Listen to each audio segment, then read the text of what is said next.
Okay, now we're ready to continue with the box. This is where we left off last time. So we have these steps that we want to get rid of, and in order to do that, we're at the bandsaw, and I made this right here. It's basically a 2x4 and another piece of wood on top that hangs over. I have the blade recessed into the wood a little bit so that as we're cutting, the part that hangs over is underneath and above, and then the side of the box rides against this piece of wood and right past the blade so that this part won't get cut.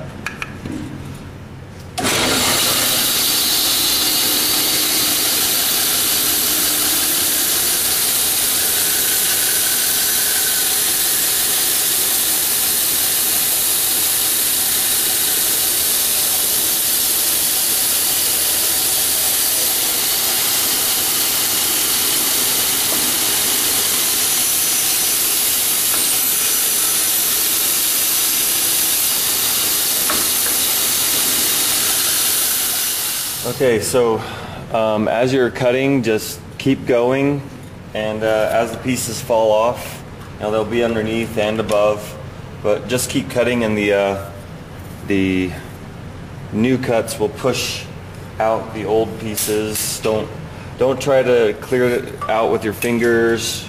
Use a push broom or another stick. Now it's not going to get rid of everything. There's still a little bit left, but that makes it so that when we do the rest with the belt sander doesn't have to work so hard. Alright, we're at the belt sander again. Basically we're just going to come straight in like we did before. And again, keep your fingers as far away as possible. Whenever you're sanding, you want to sand with the grain. It's fairly obvious with the long side. But with the short side, I have a lot of students sand it this way, and that's not correct because you'll get scratch marks that go against the grain. So make sure you have the grain going up and down when you're sanding on the belt sander.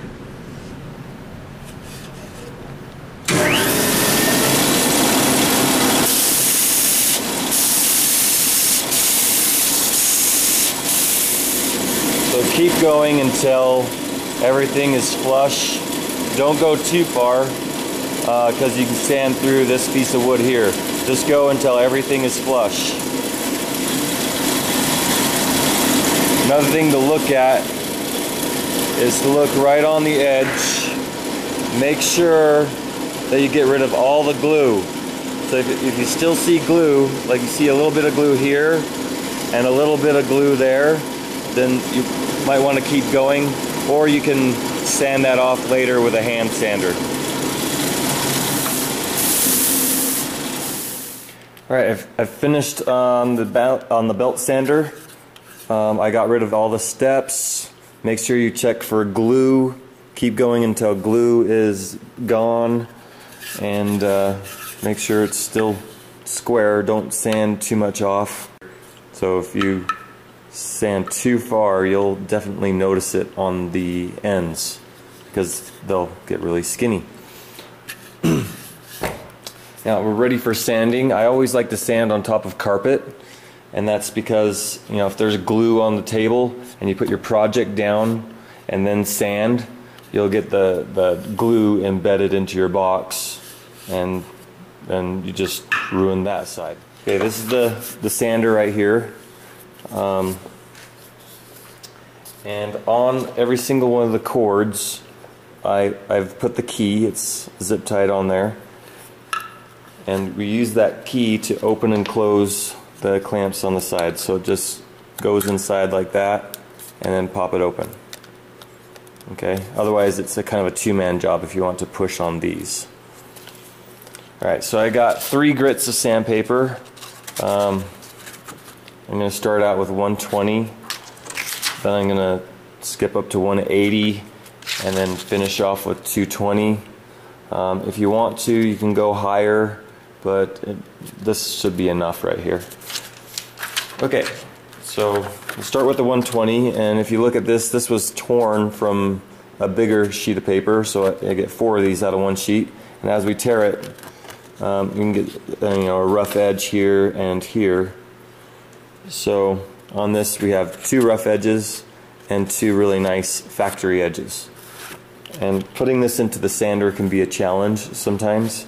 So I like to do the rough edge first because that's the easiest side to get in, and then the harder side you'll have this nice factory edge that can slip into the other side of the sander really easy. Alright, so just watch that real quick. So just hold it and push down with your thumb, find the torn edge and put that side in first. Not too far because you want to be able to do the other side, so kind of like that. Then flip it around, open up the other side, and put the sandpaper in there. You kind of have to work your way across, and that's why you want the factory edge, because it's easier to go across. The ripped edge would get caught and give you problems. So you want to, work all the air bubbles out, just push them over, and then open it up and push it down in there so it's nice and tight across the top. Okay, take the key out and then we're ready for sanding. Basically just sand everything. The planer probably left a couple of nicks in it, because it's not perfect. So just do every single side and the ends. You might have to spend more time on the end grain because it just takes longer to sand. So make sure you get everything out. And you'll probably use the rough grit for a while to make sure everything's, all the major defects are gone. And then when you change it out for the 180 and the 220, these you probably won't have to spend nearly as long with. Okay, so I'll just show a little bit of sanding, but know that you're going to be sanding this for a while. Okay, if you need, I do have dust masks and stuff available so that you're not breathing too much dust.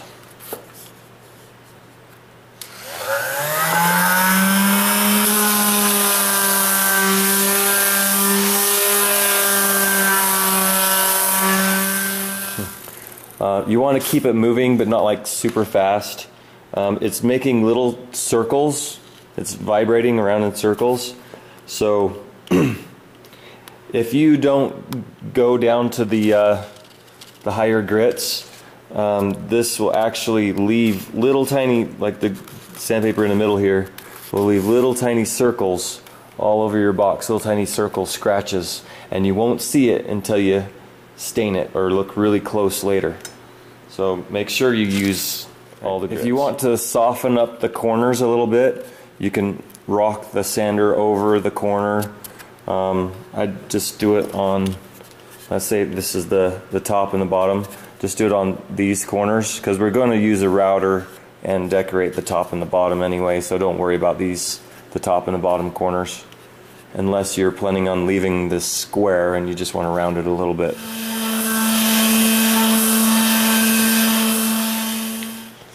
Alright, the sanding is done. You can't really see that much of a change, but you can definitely feel it. Especially look at the end grain, because the end grain takes a little bit longer to sand, because you want to get all the scratches out that the really rough sandpaper from the belt sander left.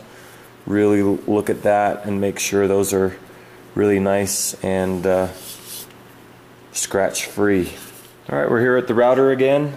I have 2 bits to show you. The first one is this one. It's just rounded, and if you look at the bottom of the box, we use the rounded bit there. So there it is. So as it's spinning, it's carving out that rounded shape, and if we lift it up high enough, then it kind of also adds this little step at the bottom as well. So we'll set it up to do that on the bottom. And for the top, we have this one here. I think it's Roman Ogi or OG, one of the two.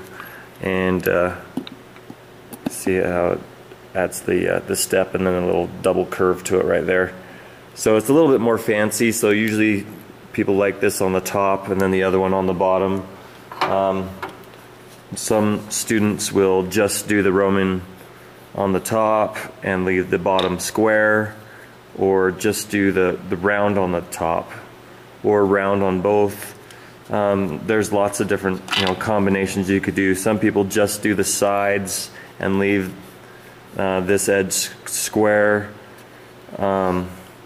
It's all up to your preference as to what you want to do. One thing you got to be careful about with the router though is as you're routering, when it comes out right here, as it's coming across, it's spinning and the grain of the wood is coming up this way. So as it's spinning, it's going to grab the grain and want to peel it off. So as you're routering, when you're coming across and the router is coming out, make sure you slow down just a little bit so you're not forcing it through there so fast that it grabs a chunk of wood and just rips it right off the corner. It will always do at least a little bit. So what we do is we do the short end first, the end grain first, and then whatever peels off right there, which is usually just a little bit, then when we router this side, it removes the wood that was splintered and gives it a nice clean edge. So do the short ends first when you're on the router, and also have these arrows saying only go that way. Okay, so I'm gonna set this up so it has this router bit in it, and then I'm gonna set up another one that has this router bit in it, and then we'll be able to continue. Alright, we're zoomed in on the bit right here. Up at the top is this ball bearing, and that ball bearing will prevent the wood from coming in too far. So basically that just rides on the side of the box. So you want to push the box up against the ball bearing so the ball bearing is actually touching it, but don't push so hard that the ball bearing leaves an imprint in your box. Okay, another quick reminder, do the short end first so that when the router goes out, it's going to, as it peels that off, you can then cover it up with the router going on this side. Okay, I'll show you it as we're going.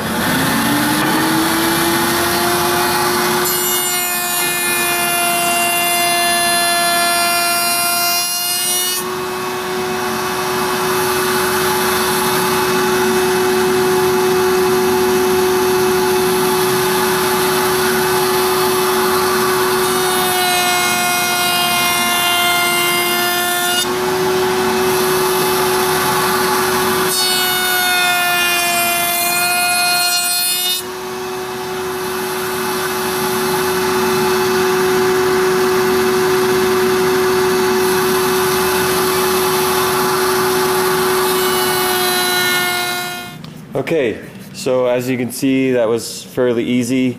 If you slow down too much, it does start to burn the wood, so be careful about that. What else is there?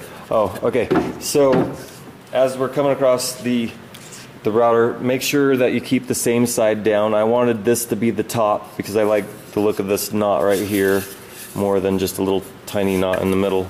This is a little bit more character. So this is going to be the top of my box. So whatever's going to be the top, put that down. Okay? Now I've had students in the past, they'll router the edge like that, and then they flip their box this way and then router like that. And you don't want to do that because now the top is facing the fence.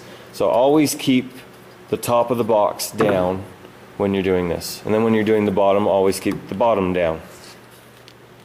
Alright, here we are on the other router. This one's for just the rounded on the bottom. This says short only ends. This is for a different project, just ignore that. But you do want to start out with the ends, the short ends, so it kind of makes a little bit of sense. But yeah, this again is the first side you're going to do the short end. and again, use the ball bearing as your guide. So if you need to back away from the fence a little bit to follow the ball bearing, then do so. If it doesn't look good the first time you run it, you can just run it again. So if it backs away too far and moves away from the ball bearing, you'll notice that the profile won't look right. And so just run it again and make sure you're pushing a little bit more in, but not so much that it embeds into the box. Okay, so let's do it again.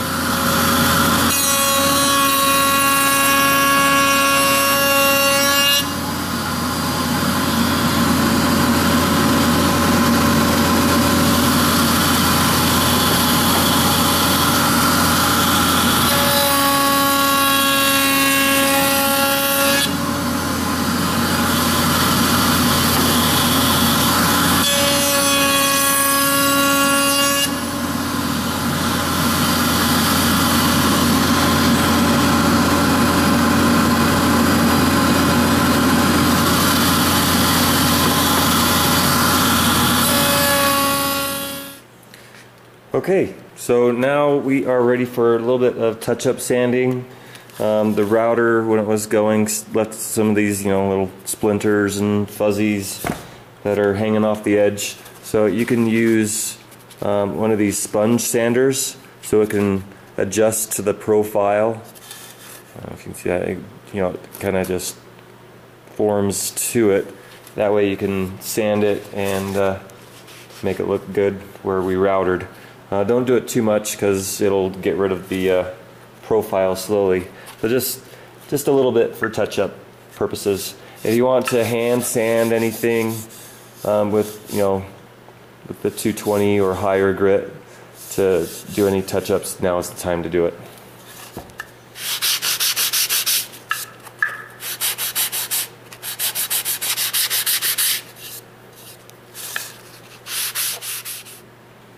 Okay, so this box right here was obviously stained, and I would stain it at this point in time if you want to stain it while it's still one piece, and you sanded it as good as you can, because after you stain it you can't really sand it again unless you want a faded look to the stain.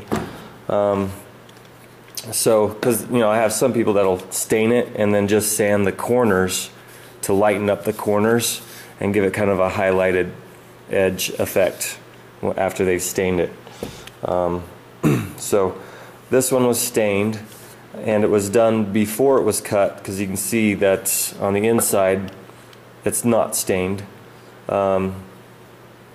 Obviously some stain leaked through the knot hole right here, so you got a little bit of a blob right here.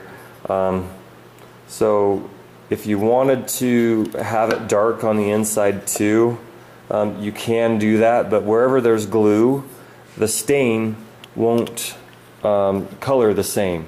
And this box actually has a few spots like that. So you can see right here, it didn't get all the glue off, so the stain didn't really do much there. You can see some, in the light there, you can actually see some scratch marks. That's because this student put it on the belt sander, so the belt sander was running this way and didn't sand them out. On the bottom of the box, it got some glue on it and then didn't get rid of it before he stained it. So there's some little spots there. Also right here, there's some glue behind the hinge. So, it looks really good at first, but then when you start really looking at it, this one has a few flaws. Okay? So make sure you don't have any of those things with your box. Here we are in the paint room. This is where staining will take place. I don't want more than 3 students at a time. Make sure you're wearing like an apron like this, especially if you have some nice clothes you don't want to get ruined. Also wear gloves so you don't get the stain on your hands. Okay, that right there is for spray painting. You're not going to need that, so just take that off. And down here we have some rags you'll need some rags, and then the gloves. I have these gloves, which are really cheap, but they're huge. So I mean, they work okay if you're just doing a quick, thing, and but what works better is like these vinyl ones. So make sure you're putting gloves on so you don't get stain all over you. Okay, so let's say you're getting ready to stain your box. You come into the stain room and you're so excited you just drop your box down like that. Oops. You might get a little spot of stain on the bottom of your box. Okay, so there we go. I just decided what color my box is right there. Unless you want to spend a lot of time sanding that down, because the stain absorbs into the wood.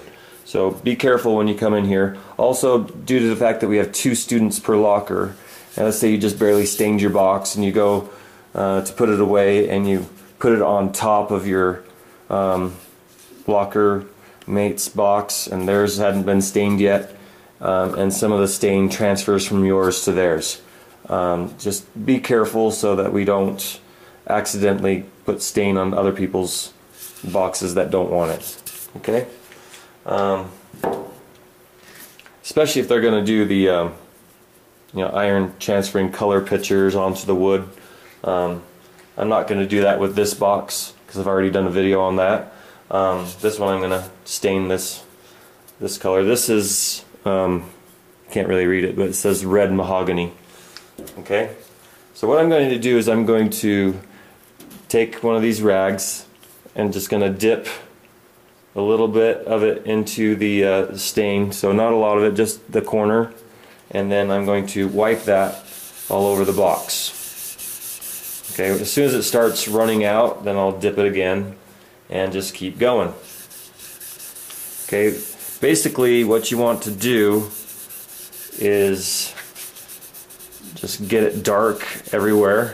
If you put too much on, you can always wipe it off later with the part of the rag that you don't get any stain on. So wipe it on and then wipe off what doesn't absorb into the wood. Now you're going to notice that on the end of the wood here, that the end grain, the square going around the outside edge, is going to absorb the stain a lot more than the side grain, which is going to give you a nice little border going around there.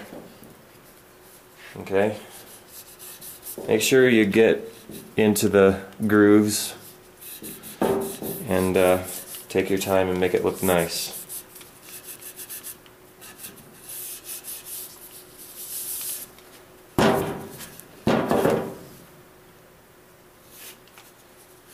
Again, stain is not paint. It's basically kind of like a highlighter. You still want to see the grain of the wood and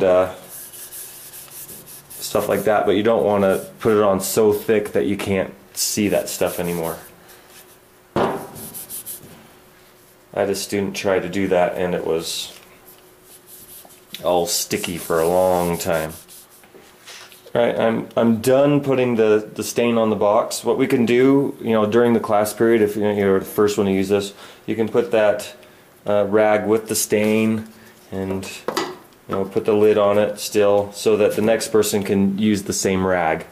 What you want to do though, you want to get a rag that's a little bit more clean and wipe off any excess that doesn't absorb into the wood.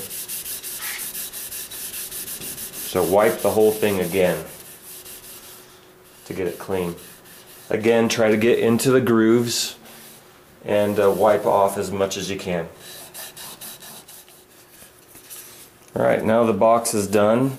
As you can see, you can still see the grain. It pops really nice. It makes it stand out a lot more. And if you wipe it off good enough, you could probably handle it without it putting a lot of stain on your hands. So make sure you just wipe off as much as you can, and that just makes it look really nice, and the color is a lot more even without any spots and stuff.